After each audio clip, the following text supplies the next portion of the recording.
Hi! You're listening to the Coffee O'Clock podcast, the show that brings you joy and inspiration, with special guests from all around the world who have an amazing story and expertise to evolve your personal and professional life.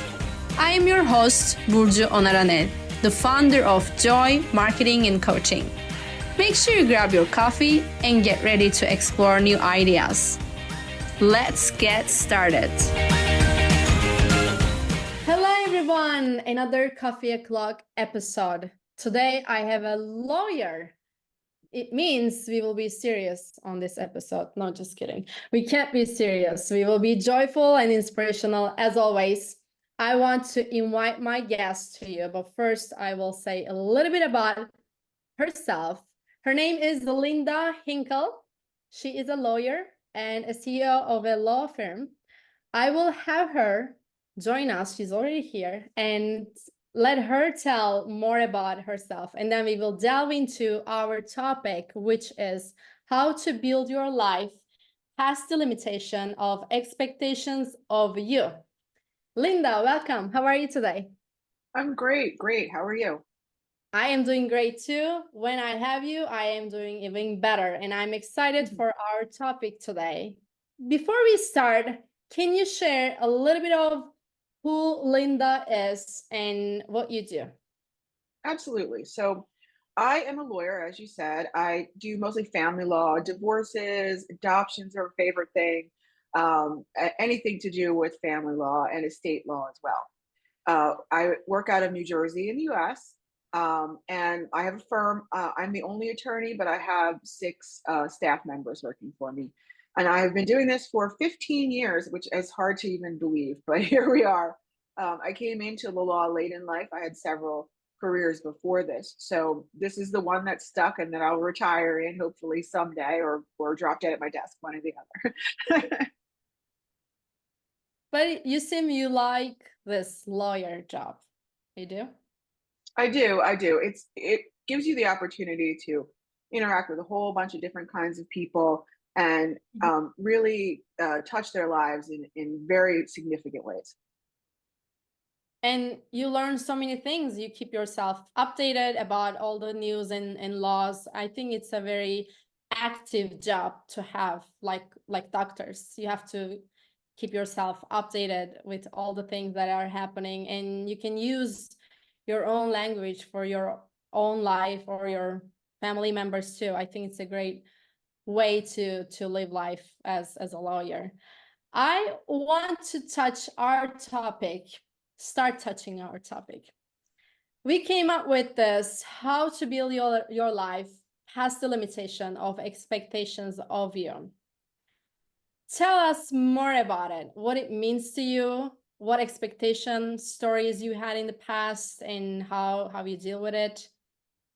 Sure. So I started my life not in any way expecting to end up in this career or in any of the situations that I'm in, because I grew up in a lovely family. My parents were wonderful, but they both had high school educations. They hadn't gone past high school. My grandfather was a coal miner. I mean, we didn't have expectations for making money in the future or having advanced degrees or anything. But my parents did understand and believe in the power of education.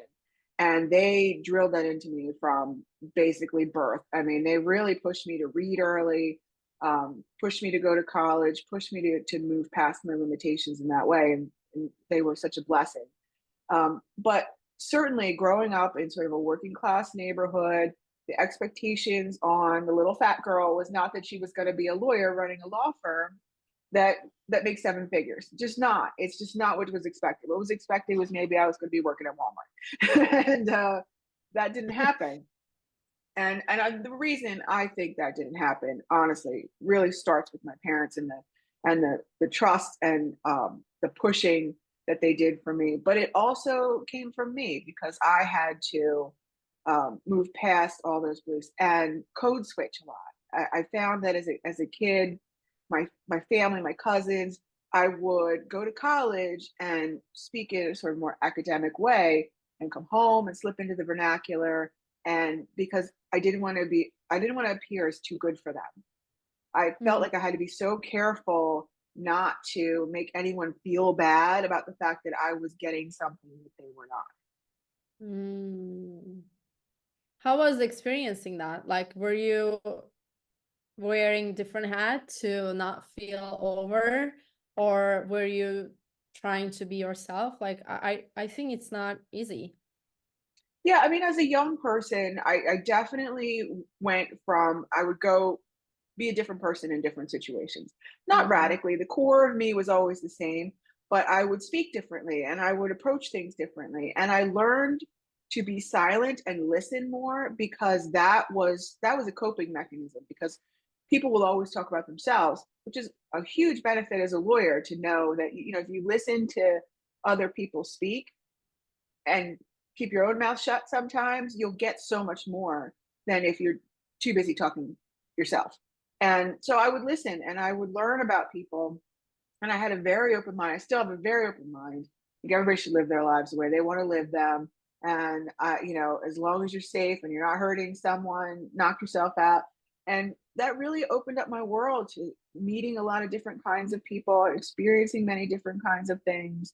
My parents never traveled. They never, ever went anywhere. I've traveled quite extensively in my life. I've had opportunities they never had. And it's really, I think, because of the fact that I allowed myself to be open to new things, which again was not the expectation for my life.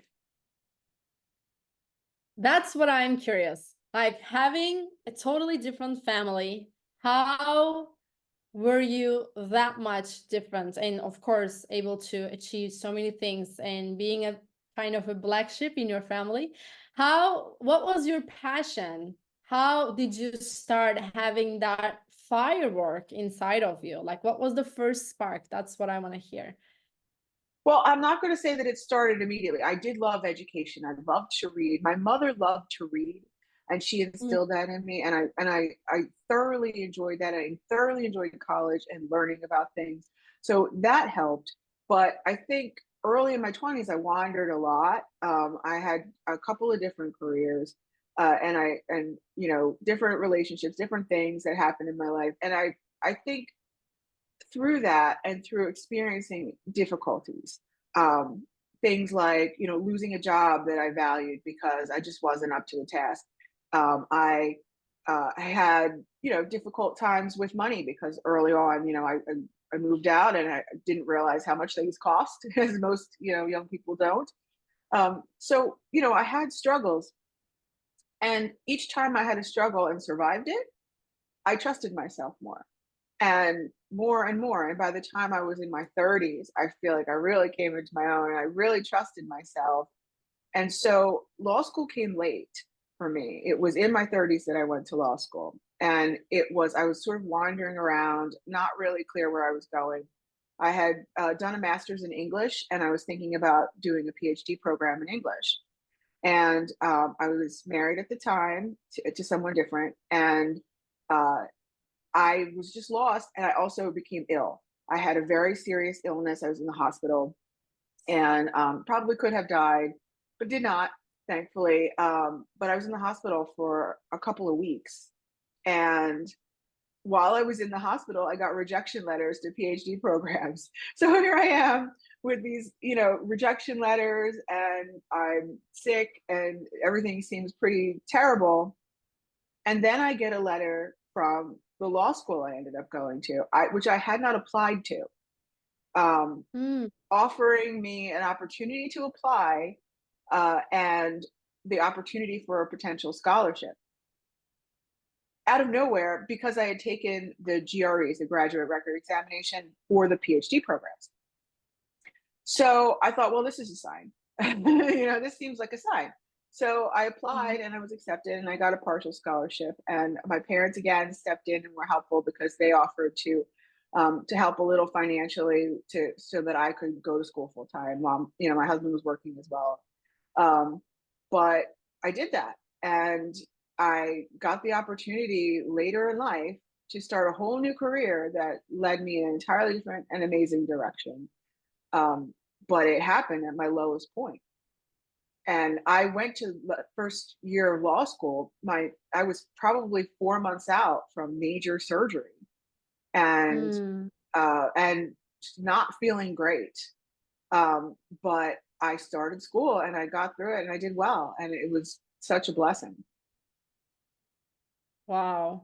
That is a turning point for you. That age, 30, 30 seems for most cultures, in my culture, and I'm sure in your culture too. It's the age where everybody expect you to have the job, the marriage, almost a child, like have the social framed life built at that age. When I was a little girl, I was always feeling like when I hear someone who is in 30s, I'm like, okay, you probably have your shit together. You probably have your life together, right? But that's not the reality. Like it wasn't a reality for me as well. But your story is truly inspiring to me because I am 33 right now, and it just gave me the inspiration also. Like 30 means nothing. Like you can still No, pursue another career, you can still do something else, you can still study and go to university. It's not just for your 20s. And becoming a lawyer is so hard. It is so hard. And I know in America it's extremely harder than other countries, because I have a friend who is a lawyer as well, and he worked a lot to get there. So I want to congratulate you to do that even after having that major sickness, and now you're here. How old are you now, if I can ask? I'm 52 now. Oh my God, I was Yeah. thinking 40 something. That's what I was. Thank you. No, truly, that's what I was thinking. Wow. That's another congratulations for you. I want to be like you when I am in my 50s. Yeah, no, I That mean, is a it's not 50 is no longer sort of toward the end. You're at the prime of your life. This is the best time, honestly. I told you I was married when I was in law school. I got rid of that guy. I have another one that's much better now. And three just 2 years ago, I never had children. Just 2 years ago, we adopted his then 16-year-old sister. And so I have now a teenager out of nowhere, and they have a baby who is 3. So I'm now grandmother when I didn't have kids 3 years ago. So, wow. See? yeah. Wow, that's amazing. That is amazing. Now, I am curious, and our audience are probably curious too, who are listening and watching this. When you're doing all those things and dealing with all the struggles and hardship and having what you meant to have, or what your passion was at that time, becoming a lawyer and changing your life, what was the voice inside of you have you keep going, and what would you tell to our audience to continue what they want to do in this life, or if they feel lost, what would you tell them? I would say the number one thing is you have to trust yourself and you have to trust your intuition. So when I got out of law school, my intention was not to immediately open a law firm, but I did. And the reason that I did is because I came out at the absolute worst time for lawyers in our area. A lot of hiring freezes, a lot was going wrong in the law field. And I had just gone through 3 years of law school, so I needed to practice. I wanted to get out there. So I opened this firm immediately out of law school, which you're not supposed to do, but I did it. And my husband at the time said to me, "Well, what if it fails?" And I said, "Shh, it's not going to, because I don't have a choice. It's going to work because this is all I've got." And I went to work every day and I put my whole self into it, and it worked. And it worked because I believed it could, and because I did the work and I put in the time and I kept trusting myself. Okay, that was hard. I overcame it. Next problem. Okay, that was hard, but I overcame that. Next problem. And you just keep growing and keep learning. And I'm learning every day, even now, 15 years later, every day I learn something. I got chills, and it's very inspiring. I have additional question on that. Trusting is so important. I agree with you. And there will be always obstacles, problems, issues in our lives. It's never ends. It's a lesson and exams that we are in this world.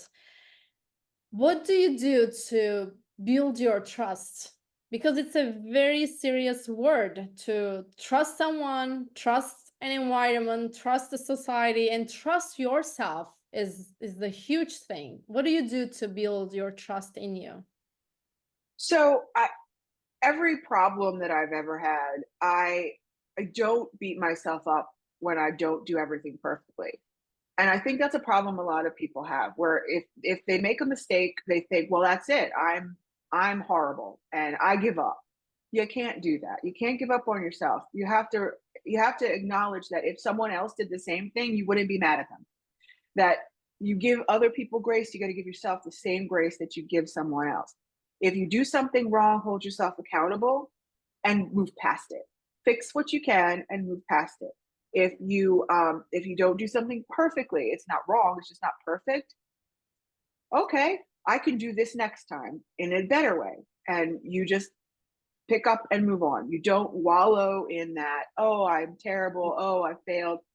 You mess up, you move on. You don't stick in it. And that, I think, is how you build trust, because too many people spend too much time focused on what's wrong with them and not enough time on what's right with them.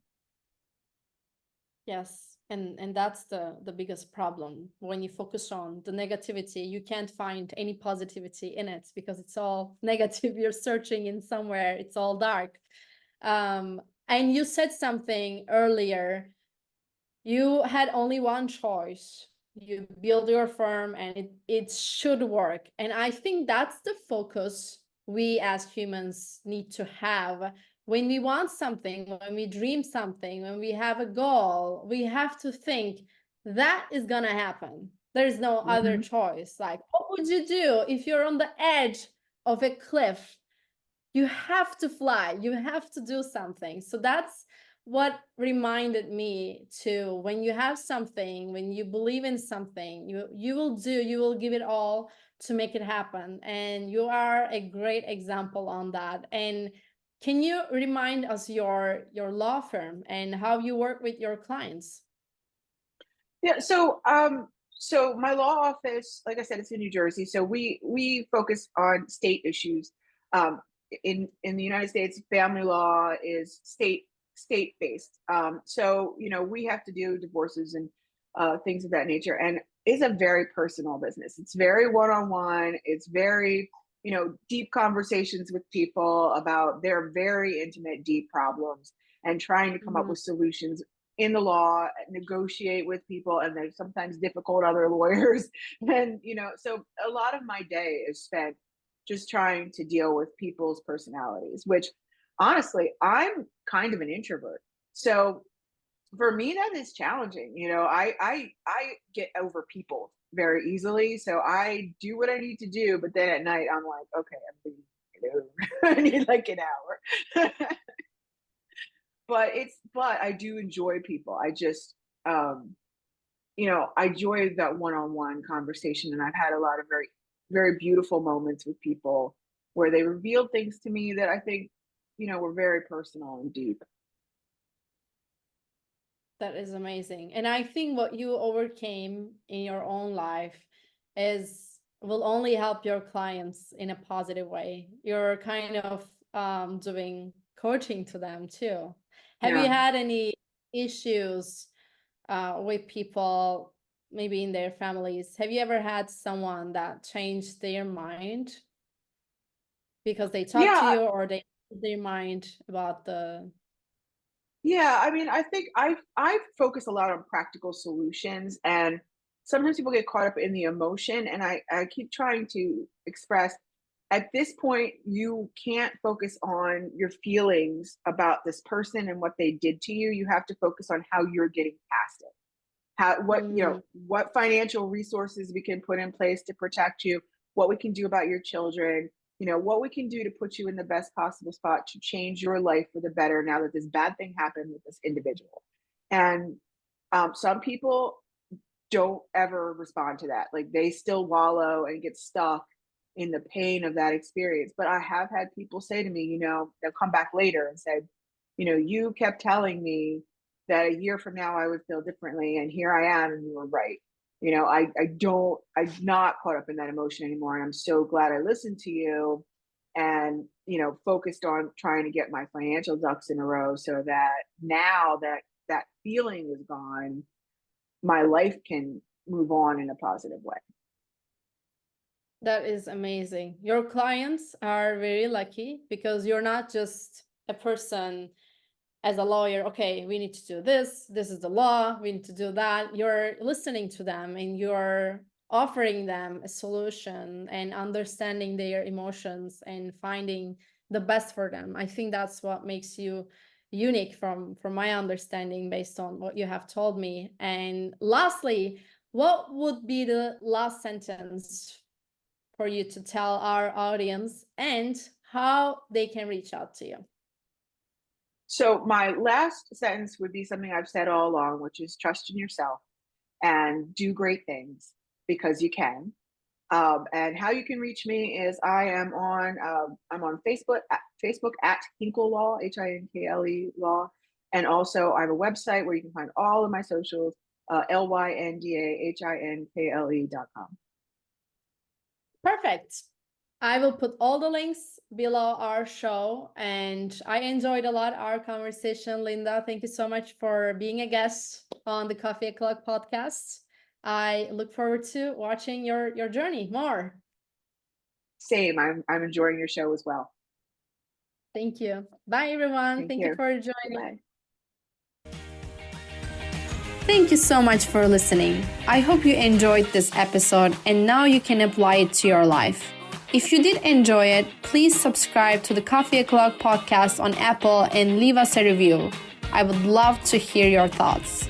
And if you feel like someone needs to listen to this episode, share it on your social media or text the link to that person to make an impact in their life. Be sure to tune in every Monday for new episodes. You can also watch the episodes and find more inspiration on my Instagram, which is at JOYYBURCU. Until next time, make sure to spend some time with you and stay with joy.